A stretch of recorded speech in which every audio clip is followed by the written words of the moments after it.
So is there evidence of abundance in your experience other than money? And we know money is flowing. You want it to come in an easier way, and we want it to come in all kinds of ways to you. Is there abundance that is coming to you other than the abundance of dollars that you are speaking of? Absolutely. I have good relationships in my life. So focus specifically on the idea of abundance of good things, and just speak softly and confidently to us about it. Help me out some more. There is an abundance of sweet smelling air around this planet. And every time Esther comes into a new city, the first thing she does as she steps out into the atmosphere is she takes it in with appreciation and notices the differences of it. Dry air is different than more humid air, and sometimes there are sweet fragrances. There is atmosphere in the air that she can sense and smell, but she never stops appreciating this really high quality, good feeling, really important to her experience, abundance of air. It's just something that's always there, but she never takes for granted because there's something so nurturing about it. The abundance of beautiful buildings, beautiful rooms like this one, the abundance of beautiful people and relationships, the abundance of never-ending questions and therefore never-ending answers, the abundance of food, the abundance of well-being, the abundance of highways and waterways and conveyances and people to help her along her way. Abundance everywhere she looks. Abundance of people standing in places doing things that she doesn't want to do, but it's at a vibrational place for them that they are finding satisfaction from it. And so abundance of people, of traffic directors and people who build the roads, and abundance of all things that make for this world, abundance of all of that. And you just can't focus like that for very long without beginning to feel blessed, without beginning to acknowledge your worthiness. Abundance of good timing, abundance of well-wishers, abundance of people doing good jobs, abundance of people being joyful, abundance of people helping out in all kinds of different ways. There's just such an abundance of connectivity and networking and well-being. Now, there was not resistance within any of you as we focused there. That's abundance, and those kinds of conversations hold you in a vibration that allows the abundance that you've asked for and the abundance that's been gestating in your own vortex to show itself to you in other ways. And because we stayed off the subject of currency or credit or cash, then any habit of thought or belief that you have about that was not activated during this conversation. So your abundance vibration was enhanced by a conversation like this. You're in a different vibrational place. And you can tell that feeling of trust comes because was it a satisfying conversation to some extent? Weren't those words satisfying, and didn't you resonate with them? Don't you feel that too? Mm-hmm. And so you stayed off the subject that activates resistance and focused on subjects that activate what you are wanting. Practice the vibration of desire, and your point of attraction has shifted from just that much focus. That's what you do. And then, because now your point of attraction is shifted, everything's going to shift. You're going to meet nicer people. Air is going to smell better everywhere you go. More money is going to flow more easily into your experience. And as you make the association between the manifestations that will happen and the conversation that you just deliberately projected, then you come to trust in your ability to let it in, because it's trusting in your reception that is all that is necessary here. You're asking and it is answered. In other words, it's a done deal. And the abundance, if you could see the abundance that is gathered up in your vortex, you don't have time to spend all of the abundance that you have gathered that is flowing to you. In time, we will have seminars on de-manifestation.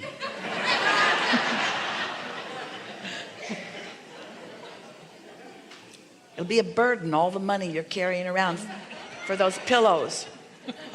What's in the bag? pillow stuff. What do you mean? I'm gonna leave it under the pillow. Yes. Seems like a lot. It is. I started out with $100 bills, but it just got out of hand. Yes. We're not kidding you. Whatever you ask for has come. You just have to figure out how to let it in.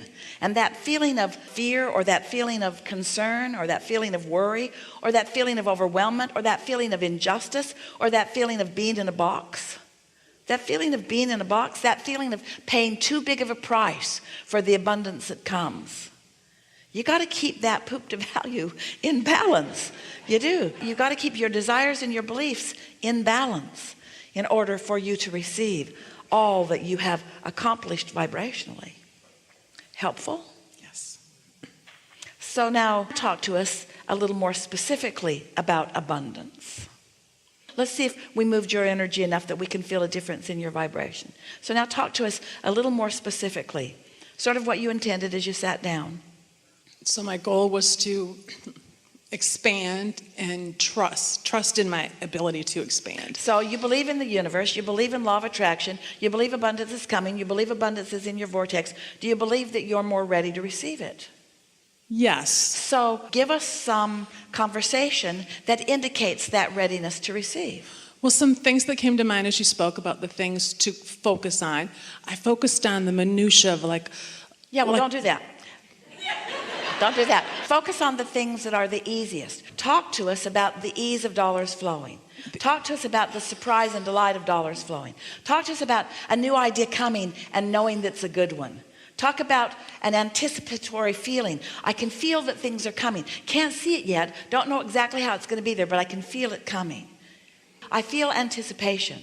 I'm feeling an eagerness. I'm feeling a sort of relief of stress. I'm feeling eager about where I am, satisfied with where I am, and an eagerness for it to even be better and better and better. Now we're talking more specifically about money, but still there's no resistance in the conversation. Can you feel it? In my gut, I do. There's still, when it comes to money, there's hell no, ain't gonna happen. And I gotta get beyond this. I want to get beyond it. That feeling will stay there unless you focus on something where that feeling isn't. See, this is the thing that we want you to understand. So if you focus there and it feels like that, just like if you take a drug that makes you sick, stop taking it. If you eat something and your face swells up, don't eat it again. Let your guidance be your guidance. And so if that conversation doesn't feel good, as you say, I can feel it in my gut, then stay away from it, because the way it sits in your vibration, it's not helpful to keep it active. And you don't have to change it, just don't keep it active, because if it's not active, it won't be a resistant player. Anything that's not active won't hold anything that you want away from you. So just get more general, more gentle. So can you say that I believe that good things are coming without getting that feeling in your gut? Yes. There's a hopefulness. So how far can you go before the feeling comes? To work on Monday.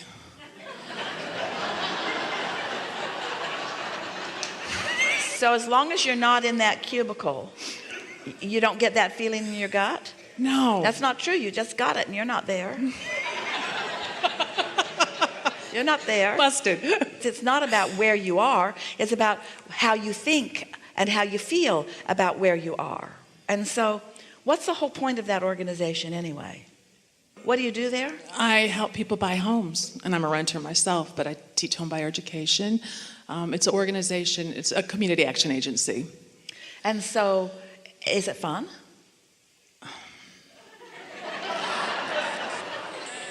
It's wonderful people, and I love helping people, but there's a thing about money that I really want. And how are the in my majority life. of the people who are coming in, are they bouncing off the walls in enthusiasm about the money that's flowing into No, their they're experience? struggling financially too. So you're dealing with struggling people all day long? Yes. Are you sure it's the box that's bothering you? I guess it's the whole big package. So if you were to be asked to give a sentence or two that describes what you do and how you feel about it, what would that be? When I go to work, when I go to work, this is what I do. I counsel people that don't believe. But then does somebody slip money under their pillow? Not yet. So you don't have a big boatload of money that you get to decide who gets it? No. Oh, so you don't... Well, sort of, kind of. We have How some does that funds. work? Oh, you have some funds. So my goal is to try to help them. If they're struggling enough, that we might be able to help them get some money. So they have to really be big-time strugglers before you can help them. Yes, it takes a struggle to be able to have it. So if they're just moderately struggling, out. Right. Absolutely. So they come and they plead a really needy case. Right. And if their needy case is really, really strong, then you eke out some money to them. And some make just a little bit too much. It's like, sorry, I can't help you. Go screaming into the woods as fast as you can. You can't get there from there. Okay. If that's the criteria by which the help comes, and a lot of people look at it like that. In other words, if they can plead a needy case, then they expect somebody else who's figured out how to let abundance come to them to give some of the abundance that's come to them easily to give to them. And so that's why people try so hard to explain how difficult it is, not even realizing that with every word they utter about their problems and their struggles, they shut down the universal flow that's flowing to them just like it's flowing to everybody else. But then they have to stand in that begging mode in order to get it. No wonder it feels like struggle for dollars to flow. Those kind of dollars are way too hard. Way too hard, you see. Yes. You don't want to plead a needy case to the universe. You want to make your statements of appreciation. You want to make your statements of abundance. You want to get your abundance juices flowing because the universe is yielding to you. You see, this is the reason that the conversation of turning thoughts to things is such an exhilarating conversation to us, because most of our physical friends don't get it, that you're turning thoughts to things. You think that what you're doing is pleading your needy case so that others somehow, some way have turned their thoughts to things will now give you the things that they've turned their thoughts to. Only most people don't think it that far. They don't really know how anybody got their money. They just know that they don't have it, and so they're just wanting it to come to them, and they're feeling the injustice of it having not come to them yet. You cannot be needy and receive what you are wanting at the same time. They are very different vibrational frequencies, you see. You have to feel abundance before it comes. So while you might want $100 or $200 or $300 or $400 or $500,000 to flow easily into your experience right away, it's not going to happen today. It isn't going to come right now, this red hot minute, but you could find the feelings of abundance within 5 or 10 minutes. You could accomplish the vibrational shift. And if you've accomplished the vibrational shift, then you've opened your passageway to the next idea and the next and the next and the next and the next and the next, you see. This is what we would like you to reach the place of saying to those who come to see if they can eke a little help out from you. We'd like you to practice your own understanding of what we're teaching here until you could deliver this message to the next 10 people who walk in the door to see you. You know, this is one way of getting money, but it's the hardest way I know. Because in order for you to get any assistance here, you've got to mess up your vibrational point of attraction so badly that the best that can come to you here is true mediocrity. You're never going to find thriving and you're never going to find abundance here. Personally, I wouldn't do it because you got to be so needy. Here's the chart. Are you here? Then you got to go. Are you here? Then you got to go. Are you here? Get out. Are you here? Oh, let's talk. And so you're asking for help from this place where there's just puny, paltry help, when there's this plethora of abundance that would flow to you if you were in a different vibrational place. Now, mostly they're not going to hear that, but you are. Yes. You can hear that. Yes. See. Do you believe that the world is awash in money? It is. Do you wonder why the rich get richer and the poor get poorer? Yes. Do you wonder why the better it gets, and the worse it gets, and worse it gets? In other words, it's a vibrational thing. It's the fairness of law of attraction that you can always trust. Law of attraction will never deceive you. It will never trick you. You always get how you feel. You always get exactly what represents how you feel. Always, always, always. It cannot be otherwise, you see. So you've got to find some way of shifting the way you feel. And this is a difficult thing, to sit in the middle of that all day, every day, in an environment that's not pleasing to you in any way. and find a way of feeling abundant about that, you see. But you have other hours that you're someplace else that you could find a way to feel abundance about it. But there are so many things that you could do where dollars would flow to you more easily and where vibration would flow to you more easily than that. And you know what has you stuck? You know what's stuck in your vibrational craw? You still believe that in the way that you are the benevolent fairy who will bestow the money to them, or the one that will slip the money under the pillow. We want you to believe in your connection to source and your connection to this energy that creates worlds, not in the feeling that someone else is going to hand it over. Use your own point of attraction, because otherwise it can never be big in the way you want it to be big, you see. You see? Yes. Does that make sense to you? Enough? Yes. Really good. Thank you.